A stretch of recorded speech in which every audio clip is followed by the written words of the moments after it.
شەپۆلی کۆچکردنی لاوانی هەرێمی کوردستان بۆ دەرەوەی وڵات بەردەوامی هەیە.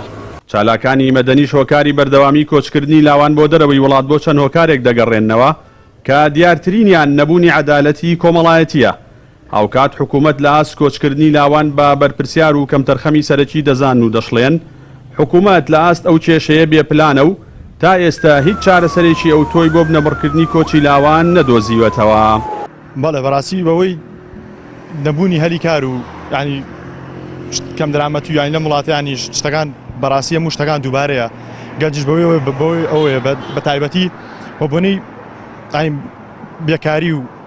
بە دەرەجەیەک ئیجا دوایەوەش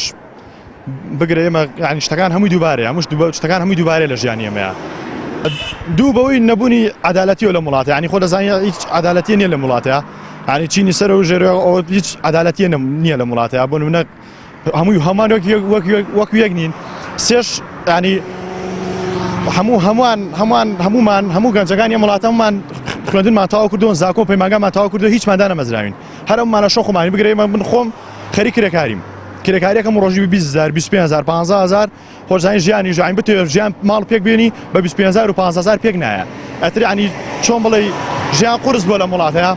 زۆرش قورس بۆ بەڕاستی وڵاتی ئێمە وڵاتێکی ئەگەر عەدالەتە بێ وڵ خەڵکی برسینیە لە وڵاتە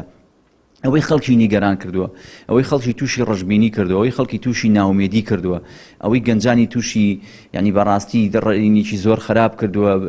هەڵچوونێکی دەرونی زۆر خراپ کردو ئەو نەعەدالەتەیە کە لە هەرێمی کوردستان هەیە خەڵکی خاوەن ملیارێ دۆلارە لەسەر حسابی ئەم میلەتە خەڵکشەی خاوەن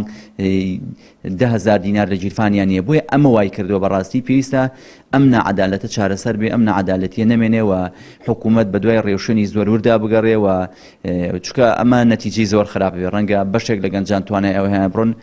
ئەو بەشەی تری گەنجان کە توانایان نییە بڕۆن بەڕاستی ڕەنگە لێرە تووشی گرفت بن تۆ بۆ نای لەسەرەوە قسە بکەی بەشێکی زۆر گەنجان ئێستا مەسەلەن ئەگەر بێ ئامارەگری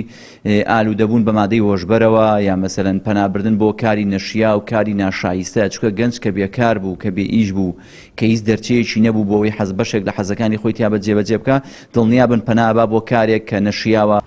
هاوکات توێژەرانی کۆمەڵایەتیش ئاماژە بەوە دەکەن ڕۆژ بە ڕۆژ کاریگەری نەرێنەکانی کۆچی لاوان لەسەر کۆمەڵگا زیاتر دەردەکەوێت.